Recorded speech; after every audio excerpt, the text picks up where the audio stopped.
চাঁদপুর ৫-এ ছাতা প্রার্থীর পক্ষে মাঠে ১০ দলীয় জোট। ড নিয়ামুল বশিরের গণসংযোগে হাজীগঞ্জ শাহরাস্তিতে নতুন আলোচনার ঝড়।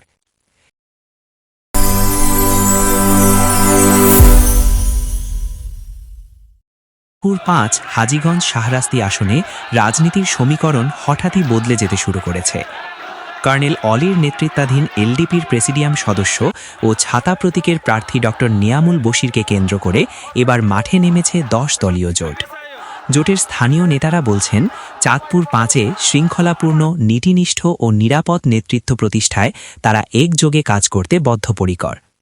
শুক্রবার সকাল থেকে হাজীগঞ্জ এবং বিকেলে শাহরাস্তি জুড়ে ড বশিরের পথসভায় জোটের নেতাকর্মীদের উপস্থিতি ছিল বেশ চোখে পড়ার মতো।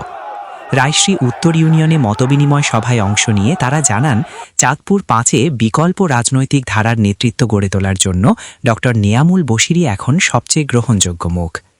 উনকিলা বাজারের সভায় জামায়াতে ইসলামীর জেলা শুরা সদস্য মোহাম্মদ শাহ আলম, উপজেলা আমির মোস্তাফা কামাল, নায়েবে আমির বাদশাহ ফয়সাল সহ জোটভুক্ত বিভিন্ন দলের নেতারা বলেন, এ আসনে জনগণের নিরাপত্তা, ধর্মীয় মূল্যবোধ, উন্নয়ন আর দুর্নীতিমুক্ত প্রশাসনের জন্য আমরা ছাতা প্রতীকের প্রার্থীকে একসাথে সমর্থন দিচ্ছি।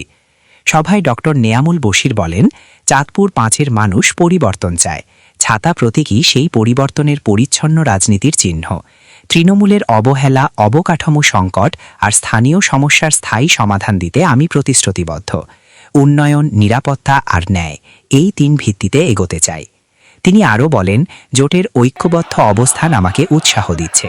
জনগণের পাশে থেকে এ অঞ্চলের নতুন ধারার স্থিতিশীল রাজনীতি প্রতিষ্ঠা করতে চাই। জোটের নেতারা দাবি করেন, প্রচারণার প্রথম দিনেই ছাতা প্রতীকের পক্ষে চাঁদপুর ৫-এর ভোটারদের মধ্যে ইতিবাচক সাড়া মিলেছে। তাদের বক্তব্য, জনমত এখন পরিবর্তনের দিকে।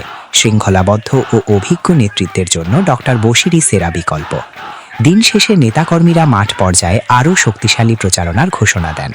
তাদের প্রত্যাশা, চাঁদপুর ৫-এ এবার ১০ দলীয় জোটের সমর্থনপুষ্ট ছাতা প্রতীকই ভুলে উঠবে নিরাপদ ও ন্যায়ভিত্তিক রাজনীতির নতুন ঠিকানা।